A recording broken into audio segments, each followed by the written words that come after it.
Election 2024 پوری طرح سے فیل ہو گیا۔ پاکستان کے ہر بڑے شہروں میں پروٹیسٹ ہو رہے ہیں، لوگ اپنے حق کے لیے گھروں سے باہر نکل آئے ہیں، عوام دھاندلی کے خلاف احتجاج کر رہی ہے۔ دوسری طرف سیاسی پارٹیوں کو بھی سمجھ نہیں آ رہا کہ ہمیں حکومت بنانی چاہیے یا نہیں۔ تو ایسے میں یہ سوال نکل کے آتا ہے کہ اب کیا ہوگا؟ سیاسی پارٹیاں آپس میں اتحاد کریں گی یا الیکشن دوبارہ ہوں گے، یا پھر کہیں ایسا تو نہیں کہ پاکستان ایک دفعہ پھر مارشل لا کی طرف جا رہا ہے؟ جی ہاں، پاکستان کی تاریخ میں یہ پہلے بھی کئی مرتبہ ہو چکا ہے۔ پاکستان کی تاریخ میں یہ کبھی نہیں ہوا جب حالات اتنے زیادہ بگڑ گئے ہوں اور الیکشنز میں دھاندلی کے سارے ریکارڈ ٹوٹ گئے ہوں۔ پوری دنیا ہم پہ ہنس رہی ہے۔ یہ سب چل ہی رہا تھا کہ ایسے میں ایک بیان نکلتا رہتا ہے، وجہ سے حالات بد سے بدتر ہو گئے۔ جی ہاں، میں بات کر رہا ہوں لیاقت چٹھا کے بیان کی۔ اس نے اپنے بیان میں کہا کہ پاکستان میں بدترین دھاندلی ہوئی ہے۔ اس نے اس کی ذمہ داری لیتے ہوئے خود کو پولیس کے حوالے کر دیا۔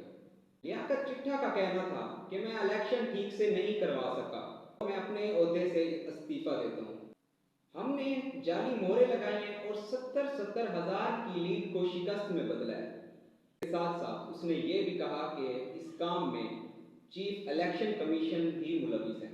لیاقت چٹھا نے باقی افسران سے معذرت کی جن سے یہ غلط کام کرواتا رہا۔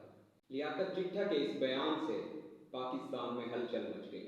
اس نے کہا کہ مجھ پر کسی قسم کا کوئی دباؤ نہیں تھا، میں اپنے افسران کو غلط کام کے لیے کہہ رہا تھا اور وہ رو رہے تھے۔ اس کے لیے اس نے باقی افسران سے معافی مانگی۔ اس کے ساتھ اس نے اپنے بیان میں یہ بھی کہا کہ میں نے اپنے ملک کی پیٹھ میں چھرا گھونپا ہے جو مجھے چین سے نہیں رہنے دے رہا۔